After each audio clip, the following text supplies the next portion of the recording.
C'est principalement dans les sanitaires de l'internat qu'un taux anormal de légionnelle a été détecté. Un premier bilan d'analyse avait déjà été effectué en début d'année scolaire, acceptable, mais la direction a un doute et décide de refaire des analyses avant les vacances de Noël. L'expérience de la fermeture de notre piscine a quand même été une expérience assez douloureuse puisqu'il a fallu fermer pratiquement 3 mois.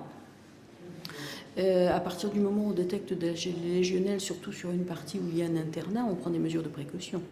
Rentrée 2010, la piscine du lycée est en effet fermée pour cause de légionnelle.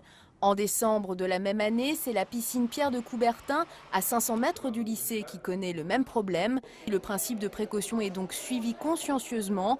En attendant, les 130 élèves de l'internat ont trouvé une solution de logement. Toutes les familles doivent avoir un correspondant sur le Mans ou sur les communes limitrophes, de façon à pouvoir être hébergées en cas d'urgence. C'est le cas de Jasmina, qui loge chez un parent. Je dois prendre le bus du coup tous les matins, donc c'est assez contraignant. Inès, quant à elle, a décidé de rentrer au foyer parental. Pour elle, c'est 25 minutes de train matin et soir.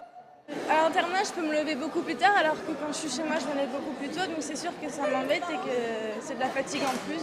Réouverture de l'internat prévue au plus tôt dans 15 jours après traitement chimique et en fonction des résultats d'analyse.